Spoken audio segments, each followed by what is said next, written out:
Bismillahirrahmanirrahim. Kaum muslimin dan muslimat yang dirahmati Allah Subhanahu wa taala, di dalam kitab Al-Madkhal li Dirasatil Aqidatil Islamiyah ala Madhhab Ahli Sunnati wal Jamaah pada halaman 209 disebutkan tentang hukum bermuamalah, berinteraksi dengan orang kafir. Yang pertama, boleh melakukan transaksi dengan mereka dalam perdagangan, sewa-menyewa, dan jual beli barang selama alat tukar dan barangnya dibenarkan menurut syariat Islam. Yang kedua, wakaf mereka dibolehkan selama itu pada hal-hal di mana wakaf terhadap kaum muslimin dibolehkan. Misalnya, derma terhadap fakir miskin, perbaikan jalan, derma terhadap ibnu sabil, dan semacamnya. Yang ketiga, boleh memberikan pinjaman atau meminjam dari mereka walaupun dengan cara menggadaikan barang. Sebab diriwayatkan bahwa Rasulullah SAW meninggal dunia sedang baju perangnya digadaikan kepada seorang Yahudi dengan 30 sok gandum. Hadis ini sahih, diriwayatkan oleh Imam Al-Bukhari nomor 2916 dari sahabat yang mulia Aisyah radhiyallahu anha. Yang keempat, haram mengizinkan mereka membangun rumah ibadah mereka di negeri muslim. Haram mengizinkan mereka membangun rumah ibadah mereka di negeri muslim. Yang kelima, orang zimmi, orang kafir yang berada di negeri muslim, dan mu'ahad, orang kafir yang mempunyai perjanjian damai dengan negeri muslim, tidak boleh diganggu selama mereka melaksanakan kewajiban mereka dan tetap mematuhi perjanjian. Yang keenam, hukum qisas atas nyawa dan lainnya juga diberlakukan kepada mereka. Yang ketujuh, boleh melakukan perjanjian damai dengan mereka, baik karena permintaan kita maupun karena permintaan mereka, selama itu mewujudkan kemaslahatan, kebaikan yang umum bagi kaum muslimin, dan pemimpin kaum muslimin sendiri cenderung ke arah itu. Hal ini berdasarkan firman Allah Subhanahu wa taala, "Wa in janahu lis-salmi fajnah laha." Tetapi jika mereka condong kepada perdamaian, maka terimalah. Al-Quran Surat Al-Anfal ayat 61. Namun, perjanjian damai itu harus bersifat sementara dan tidak mutlak. Yang kedelapan, darah, harta, dan kehormatan kafir zimmi, kafir mu'ahad, kafir musta'man, orang yang meminta jaminan keamanan adalah haram. Tidak boleh ditumpahkan darahnya apabila mereka bukan kafir yang harbi, bukan orang kafir yang memerangi kaum muslimin.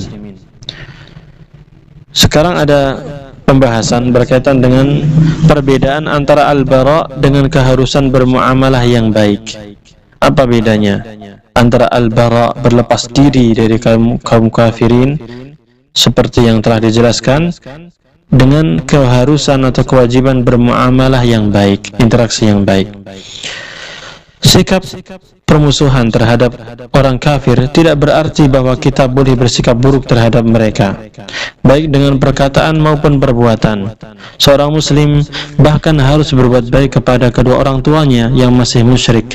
Allah Subhanahu wa taala berfirman, "Wa in jahadaka 'ala an tusyrika bima laysa laka bihi 'ilmun fala tuti'huma wa sahibuhuma fid dunya ma'rufa."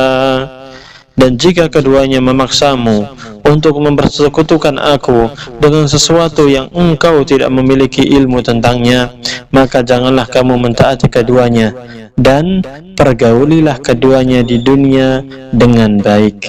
Al-Quran Surat Luqman ayat 15. Kebencian itu juga tidak boleh mencegah kita untuk melakukan apa yang menjadi hak-hak mereka, menerima kesaksian-kesaksian sebagian mereka atas sebagian yang lain, serta berbuat baik kepada mereka.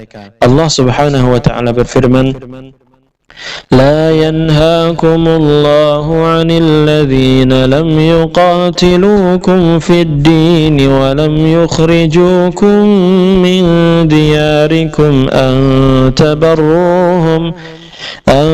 تبروهم وتقسطوا إليهم إن الله يحب المقسطين.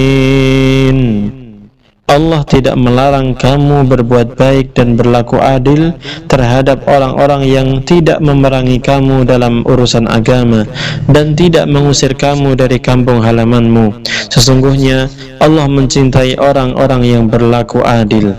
Al-Quran Surat Al-Mumtahanah ayat 8. Hukum ini berlaku untuk orang kafir yang mempunyai perjanjian damai dan jaminan dari kaum muslimin, dan tidak berlaku bagi orang yang berstatus ahlul harbi atau orang-orang kafir yang memerangi kaum muslimin. Dengan demikian, jelaslah bahwa muamalah berinteraksi yang baik dengan orang-orang kafir adalah suatu akhlak yang mulia yang sangat dianjurkan dan diperintahkan oleh syariat Islam. Sedangkan yang diharamkan adalah mendukung dan menolong orang kafir dalam rangka kekafiran. Pengharaman ini dapat menyebabkan pelakunya sampai kepada tahap kekafiran. Allah Subhanahu wa ta'ala berfirman, "Wa man yatawallahum minkum fa innahu minhum." Barang siapa di antara kamu yang menjadikan mereka sebagai teman setia, maka sesungguhnya dia termasuk golongan mereka. Al-Quran Surat Al-Ma'idah ayat 51.